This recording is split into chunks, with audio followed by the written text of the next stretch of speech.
PCX 160, ADB 160, Honda Bet 110, Honda Navi, XRM 125, Supremo 150, CRF 150. Dito tayo sa Honda Kalilangan Bukidnon branch para tingnan naman yung mga available na unit nila dito. So kung meron ba silang mga naka-promo or wala. Naghahanap nga pala dyan ng mga Honda units. So available yan dito sa Honda Kalilangan Bukidnon branch. So sa harapan lang ng public market. So kung naghahanap ka ng papapasada motor mga idol, available dito yung Honda Supremo 150 na matindi talaga pagdating sa kargahan. So hindi yan basta-basta ang bibigay. Higit sa lahat, matipid din ito pagdating sa gas consumption. So ngayon kung naghahanap ka naman ng on-road off-road na motor or XRM 125 na dual sports saka sports edition, so available yan dito. Matipid talaga pagdating sa gas consumption na umaabot ng 62 km per liter. Naman kung beginners ka sa pagmumotor, available dito yung Honda Bet. So matipid din ito pagdating sa gas consumption na umaabot ng 58 km per liter. So hilig mo naman yung long ride. So available dito yung PCX 160 tsaka ADB 160 no. So titingnan na natin yung bawat price ng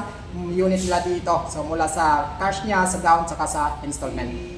Pagdating dito no sa PCX 160, meron na tayong updated review nito. Tingnan nyo na lang dyan sa mga videos natin sa YouTube. Ito sa PCX 160, meron itong combination na kulay niya. Meron siyang matte black. Tapos ang malupit dito sa PCX 160 na to is pagdating sa kanyang braking system is naka-ABS na siya. So meron siyang anti-lock braking system. Hindi ka basta-bastang maglalak dito pagdating sa kanyang braking system. So dito sa PCX 160, so meron siyang price na 151,600 pesos kapag SRP siya. So pagdating naman dito sa down payment nito, meron siyang 15,000 pesos. At pagdating naman sa kanyang monthly installment sa loob ng 1 year is 14,315 yung huhulugan mo. Sa loob naman ng 18 months is 10,405, sa 2 years na 8,575 at 36 months na 6,700 pesos. So dito yan sa PCX 160. So sa mga mahilig dyan sa long drive mga idol no, ito yung nababagay sa iyo na hindi ka basta-bastang mangangawit sa pagmamaniho. So pagdating sa pagdadrive mga idol no, hindi ito naka-attack position. So hindi ka basta-bastang mangangawit dito sa PCX 160 na to. So pagdating naman sa Honda Beat 110 nila mga idol no, kung beginners ka pa lang sa pagmumotor, ito yung nababagay sa iyo. So low displacement lamang siya, 110cc, pero pagdating naman sa gas consumption, umabot ito ng 58 km per liter. Sa meron siyang price na 76,400 pesos sa kanyang SRP. So pagdating naman sa down payment niya is 5,900 pesos. Sa kanyang 1 year is 7,540, sa 18 months na 5,510, tapos pagdating naman sa 24 months is 4,555 at 3 years na 3,580 runs. At pagdating naman dito sa Honda Navi nila mga idol no, ito yung color combination niya. Meron na rin tayong updated review dito or walk around review dito sa motor na to. So meron siyang combination na green, tapos black, saka meron din siyang gray. Kanyang price, meron siyang 61,500 pesos sa kanyang SRP.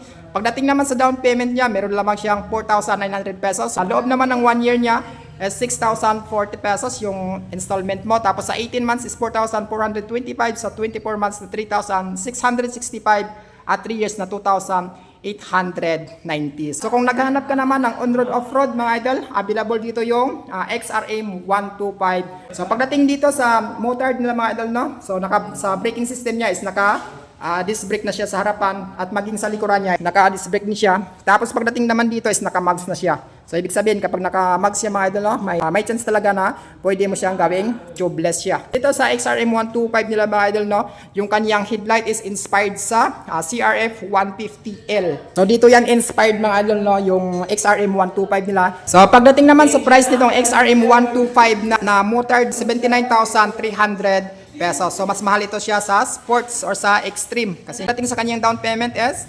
7,900 pesos. Sa kanyang 1 year is 7,690. Sa 18 months na 5,615. Sa 24 months na 4,645 at 3 years na 3,650. So kung naghahanap ka ng XRM 125 no, available dito yung motard na variant. Kung naghahanap ka naman ng pampasadang motor mga idol no, available dito yung Honda TMX 150 na Supremo. So, pagdating sa mga ilaw nito, sa headlight niya is naka-bulb type, tapos sa kanyang signal lights naman is naka-bulb type. Sa braking system nito, dito naka-mechanical drum brake pa rin. So pagdating sa kanyang price, meron itong 81,200 pesos sa kanyang cash. Pagdating naman sa down payment niya is 8,900. Yung 1 year niya is 7,785. Yung 18 months is 5,685 at 2 years na 4,700 pesos at 3 years na 3,650 695. So kung naghanap ka ng Supremo mga idol no, o Honda TMX Supremo, so punta ka na dito kasi nga meron siyang available dito na isang piraso. Sa mga naghahanap naman dyan ng Honda CRF 150L, isang unit. So meron siyang color combination na kulay red, tapos meron siyang blue. So ayan o, konting blue. Tapos white saka black. So dito sa CRF 150, meron na rin tayong updated review nito. Meron itong suspension dito sa harapan na inverted telescopic fork suspension. So napaka-astig. So goods na goods talaga ito sa trail. So pagdating dito sa price niya, meron siyang SRP na 147,500 pesos. Sa kanyang down niya naman is 15,000 lang. Tapos yung 1 year niya is 14,060. Tapos yung 18 months is 10,225. Yung 2 years na 8,425. At 3 years na 6,585.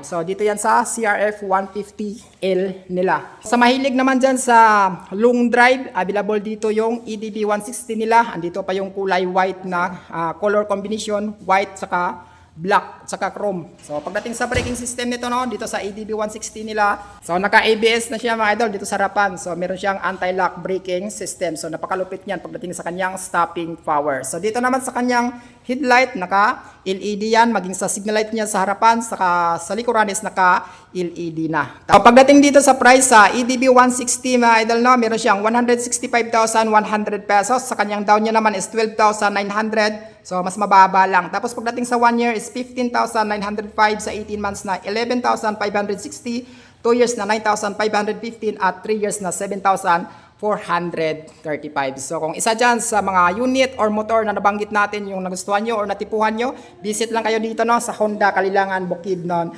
branch. So harapan lang yan ng public market. So open sila mula Lunes hanggang Sabado alas 8 ng umaga hanggang alas 4 ng hapon. So ride safe at ingat palagi.